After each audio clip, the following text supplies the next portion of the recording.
नमस्ते दोस्तों, welcome back to my channel. तो पिछले वीडियो में हमने मगध साम्राज्य के उत्कर्ष का जो प्रथम राजवंश था हर्यक वंश, उसके बारे में विस्तृत चर्चा की थी। आशा करती हूँ आपको वो वीडियो अच्छा लगा हो। इसी कड़ी में जिस प्रकार हमने पिछले वीडियो में हर्यक वंश के बारे में अच्छे से जानकारी प्राप्त की थी, उसी प्रकार हर्यक वंश के पश्चात आने वाले शिशुनाग वंश के बारे में आज इस वीडियो में विस्तृत जानकारी प्राप्त करेंगे। शिशुनाग वंश की शुरुआत करने से पहले हम मगध साम्राज्य के उत्कर्ष के बारे में थोड़ी सी जानकारी प्राप्त कर लेते हैं। आपको पता है कि जो 16 महाजनपद है उनकी सूची हमें बौद्ध ग्रंथ अंगुत्तर निकाय और जैन ग्रंथ भगवती सूत्र से मिलती है। अन्य किसी भी ग्रंथ से 16 महाजनपदों की सूची नहीं मिलती है। तो बौद्ध ग्रंथ कौन सा हो गया? अंगुत्तर निकाय। और जैन ग्रंथ भगवती सूत्र। और जो मगध था, इसका जो वास्तुकार था वो थे महागोविंद। मगध साम्राज्य या मगध महाजनपद सभी 16 महाजनपदों में सर्वशक्तिशाली महाजनपद था और इसका वर्तमान स्थान पटना, बिहार व गया जिले में स्थित है। सर्वप्रथम मगध का उल्लेख, जो मगध शब्द है ना या मगध महाजनपद है, इसका उल्लेख सर्वप्रथम अथर्ववेद में किया गया था और यहाँ के निवासियों को अथर्ववेद में व्रात्य कहा गया है। और आपको पता होगा कि जो अथर्ववेद है ना, वो वेद त्रय में सम्मिलित नहीं है। वेद त्रय में सिर्फ चारों वेदों में से 3 वेद सम्मिलित है। वह शुरुआत के ऋग्वेद, सामवेद व यजुर्वेद। अथर्ववेद इन वेद त्रयों में सम्मिलित नहीं है। अथर्ववेद औषधि, तंत्र मंत्र आदि से संबंधित है और इसी अथर्ववेद में मगध शब्द का सर्वप्रथम उल्लेख किया गया है।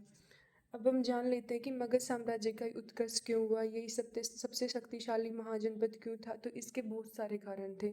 तो उन कारणों में प्राकृतिक सुरक्षा, जो कि 5 पहाड़ियों से मगध क्षेत्र घिरा हुआ था। यहाँ की भूमि उर्वर व उपजाऊ भूमि थी और यहाँ के जो वन क्षेत्र थे उनमें हाथियों की उपलब्धता थी और वन क्षेत्र भी घने थे। लोहे के भंडारों की उपलब्धता थी। व्यापारी के सामरिक दृष्टि से भी ये बहुत अधिक महत्वपूर्ण क्षेत्र था।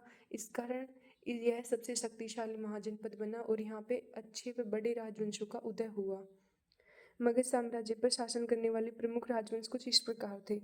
वैसे तो वृहद्रथ वंश ने सबसे पहले मगध साम्राज्य पर शासन किया था। वृहद्रथ वंश की जानकारी हमें केवल महाभारत से मिलती है, इसके कोई ऐतिहासिक प्रमाण नहीं है। इस कारण मगध साम्राज्य का प्रथम राजवंश हर्यक वंश को माना जाता है। हर्यक वंश के बाद में शिशुनाग वंश, शिशुनाग वंश के बाद में नंद, फिर मौर्य, फिर शुंग, फिर कर्ण, फिर सातवाहन वंश। इस प्रकार 7 बड़े बड़े राजवंशों ने मगध साम्राज्य पर शासन किया और इन 7 राजवंशों की जानकारी के ऐतिहासिक प्रमाण भी हमारे पास उपलब्ध हैं। पिछले वीडियो में हमने हर्यक वंश और वृहद्रथ वंश आदि की जानकारी दोनों की प्राप्त कर ली थी। तो यह वीडियो होने वाला है हमारा शिशुनाग वंश, तो उसको हम पढ़ते हैं। आइए।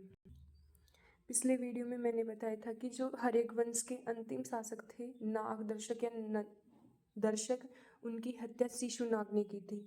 और शिशुनाग वंश की स्थापना करने से पूर्व या शासक बनने से पूर्व काशी व बनारस के राज्यपाल थे। आपको याद रखना है, काशी व बनारस। तो शिशुनाग वंश के संस्थापक शिशुनाग थे, जो काशी व बनारस के राज्यपाल थे।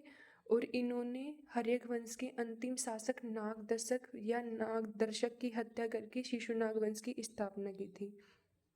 और हमें एक बात ये भी ध्यान रखनी है कि जो शिशुनाग वंश है ना, जनता के द्वारा चुना गया प्रथम राजवंश था।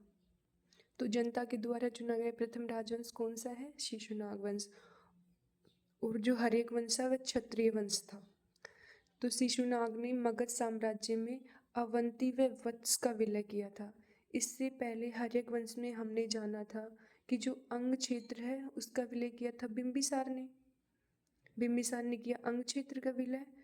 उसके अलावा जो अजातशत्रु थे बिंबिसार के पुत्र, तो उन्होंने वज्जी, काशी व कौशल इन 3 क्षेत्रों का मगध में विलय किया था। इसी क्रम में शिशुनाग वंश के संस्थापक शिशुनाग ने मगध क्षेत्र में अवंती व वत्स का विलय किया था और अपनी राजधानी वैशाली को बनाया था। सर्वप्रथम राजधानी कौन सी थी? ग्रीव्रज। ग्रीव्रज को कुशाग्रपुर भी कहा जाता है, मगधपुरी आदि भी इसके नाम है। जिसकी स्थापना किसने की थी? वृहद्रथ वंश के संस्थापक जरासंध ने की थी। और जरासंध वृहद्रथ वंश के सबसे शक्तिशाली वंश था, संस्थापक था। लेकिन वृहद्रथ वंश के हमें कोई ऐतिहासिक प्रमाण नहीं मिलते, केवल महाभारत में उसकी जानकारी मिलती है। तो ग्रीव्रज से फिर राजगृह स्थानांतरित की थी राजधानी। हर्यक वंश के संस्थापक या मगध साम्राज्य के वास्तविक संस्थापक बिंबिसार ने। और इसी क्रम में अजातशत्रु के समय भी राजगृह ही राजधानी रहा। फिर राजगृह के पश्चात जो उदयन था अजातशत्रु का पुत्र, उन्होंने पाटलिपुत्र अपनी राजधानी स्थानांतरित की थी, जो कि गंगा व सोन नदी के संगम पर स्थित थी। और वह पाटलिपुत्र को कुसुमपुर भी कहा जाता है। तो वैशाली से पूर्व कौन कौन सी राजधानी रह गई? गिरिव्रज, राजगृह, पाटलिपुत्र, फिर आई वैशाली। तो वैशाली की स्थापना किसने की? शिशुनाग ने। हाँ, मैंने यहाँ पे नोट करके भी डाला है कि जो अंग है ना, इसका विलय बिंबिसार ने, जिनको श्रोणिक कहा गया है, इनका उपनाम श्रोणिक है। और वज्जी, काशी, कौशल का विलय अजातशत्रु। अजातशत्रु को कुणी के पितृहंता कहा जाता है, क्योंकि इन्होंने अपने पिता की हत्या की थी। फिर अजातशत्रु की हत्या इनके पुत्र उदयन ने की थी। और जनता के द्वारा चुना गया पष्ट शासक या पष्ट राजवंश शिशुनाग वंश था। अब शिशुनाग के पश्चात आते हैं कालाशोक काकवर्ण। इनके समय में याद रखना है आपको, जो बौद्ध धर्म की द्वितीय संगति थी उसका आयोजन हुआ था। और इस द्वितीय संगति को सप्तशतीका कहा जाता है, क्योंकि इसमें 700 भिक्षुओं ने भाग लिया था। और आपको पता है कि जो पष्ट संगति थी बौद्ध धर्म की, उसका आयोजन अजातशत्रु के समय हुआ था, जिसको पंचशतीका कहा जाता है। और द्वितीय संगति को कौन सी शतीका कहा जाता है? सप्त। उसमें 500 भिक्षुओं ने भाग लिया था और इसमें 700 भिक्षुओं ने भाग लिया था। और इसका आयोजन स्थल कहाँ था? द्वितीय बौद्ध संगति का आयोजन वैशाली, जो राजधानी थी ना, शिशुनाग ने बनाई थी, वहीं पर हुआ था।